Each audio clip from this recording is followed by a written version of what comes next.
kung bago ka pa lang sa channel ko, don't forget to share, like, and subscribe. And don't forget to push that notification bell para sa mga bagong videos.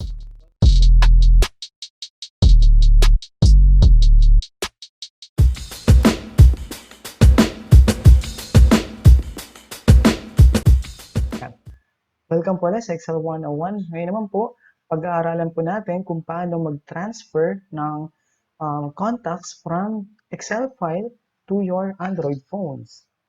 So, di ba po usually ginagawa natin, ini-input natin isa-isa yung mga contacts or mga numbers sa mga kaibigan natin, family. Pero what if marami? You have hundreds of contacts na kailangan i-store sa mobile phone mo. So, hassle po, di ba? Hassle po siya pag madami. So, ngayon, tuturo ko po sa inyo kung paano yung basic or easiest way para pag-transfer ng bulk contacts using Excel papunta sa Androids. So tapusin mo po yung video and hopefully may matutunan tayo. So, ayan. So, before po, dapat meron muna kayong account sa Google. Then, once na meron kayong account, mag-login lang po kayo. Then, punta kayo dito sa mga dots na to or Google Apps. Click nyo lang po siya. Bagal po, no? Okay. So, click nyo lang po siya. Then, punta kayo sa contact.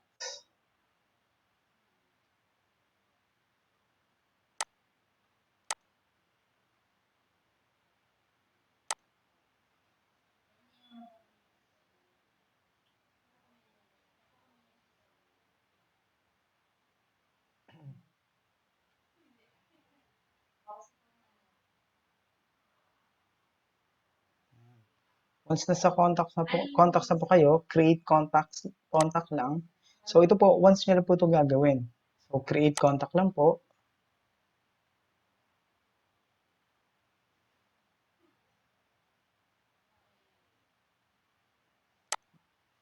Then, input lang po kahit isa. For example, si Jonathan.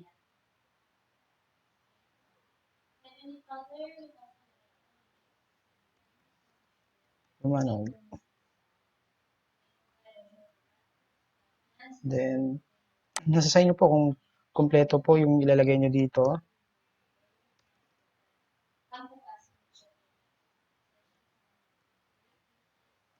Yan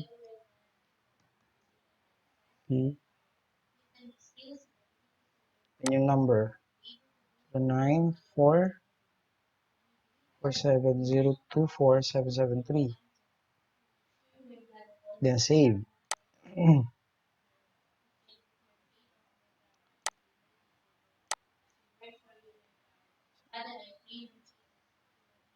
Yeah. Once na-save nyo na po siya, naklik nyo na po yung save, lalabas po itong window na to.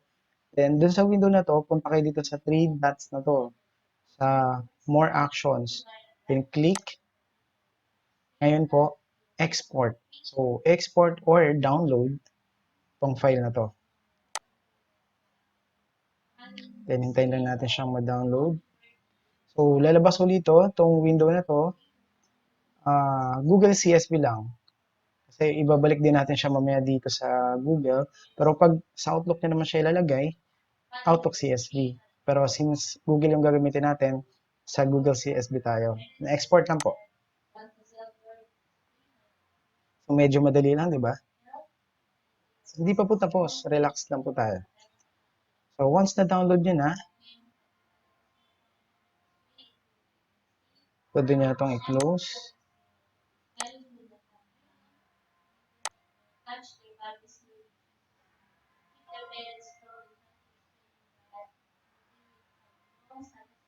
Then open natin yung file. So ito po yung kaninang ginawa natin. Like silang ginawa lang po natin, kumuha lang tayo ng pattern or ng template. Ito yung template na to, ito yung gagamitin natin. Ilalagay natin dito yung mga contacts natin, then i-upload natin, papunta ulit sa Google. So, provide lang po natin yung mga kailangan. For example, name. So, kanina nag-prepare na ako ng mga names with contacts. So, kunin natin to. Then, paste natin dito. Then, yung number.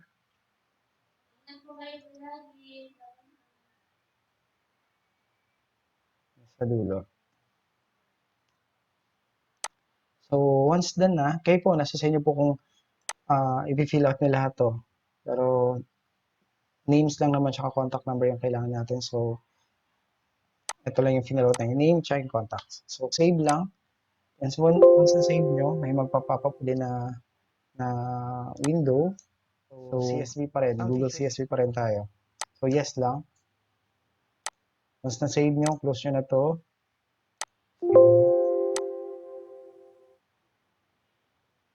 Balik tayo sa Google. So, kanina, nag-export tayo. Ngayon naman, mag-i-import or upload, import. Then, select file.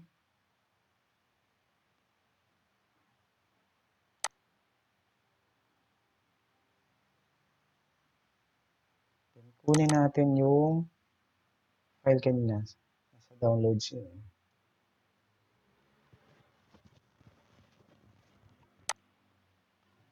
Open. And import. So, kanina, unang-una natin ginawa, export, download, then ngayon, import or upload. So, ito yung mga names kanina, di ba? Yan, si Juan de la Cruz. Di ba natin sinama si Juan? J kasi yun. Yan. Juan de la Cruz.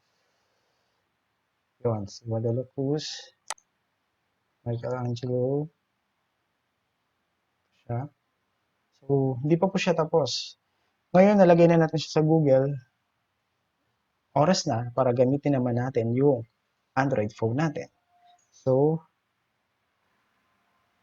kunin natin yung Android phone.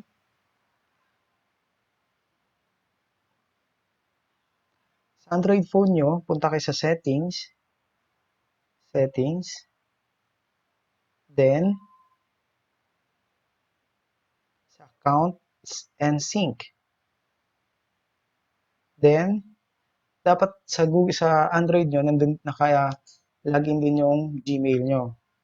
So, punta kayo sa Gmail. Yan.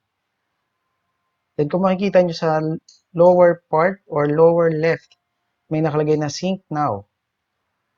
Sync Now. Kung nakikita nyo ba? Dito. Sync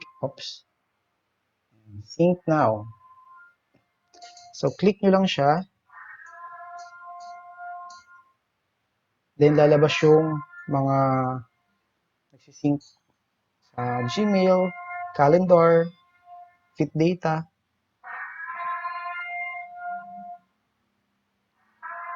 So, yan. Tapos na lahat. Close lang natin. To double check kung nag-reflect talaga itong mga contacts na nilagay natin, pupunta tayo sa contacts sa Android nyo. Search natin yung pangalan ni Albert Darwin. So, siya. Lumabas. Sino pa? Si Anton Ning. So easy lang po, di ba? Madali lang. Ito yung best way para maglagay ng multiple or bulk contacts from Excel to your Android phones. So, hindi na po hassle na mapisa-isa. Like ito, nasa 30 yung contacts na nilagay natin. Kung iisa-isain nyo siya, abutin ka siguro ng mga 15 minutes. Diba? Minsan, nagkakamali ka pa sa paglagay ng number. So, yun. So, hope may natutunan tayo sa video to. At kung may natutunan ka, don't forget to like, share, and subscribe. Pinutin yung notification bell para sa mga susunod na videos. So, yun na po. Salamat and God bless.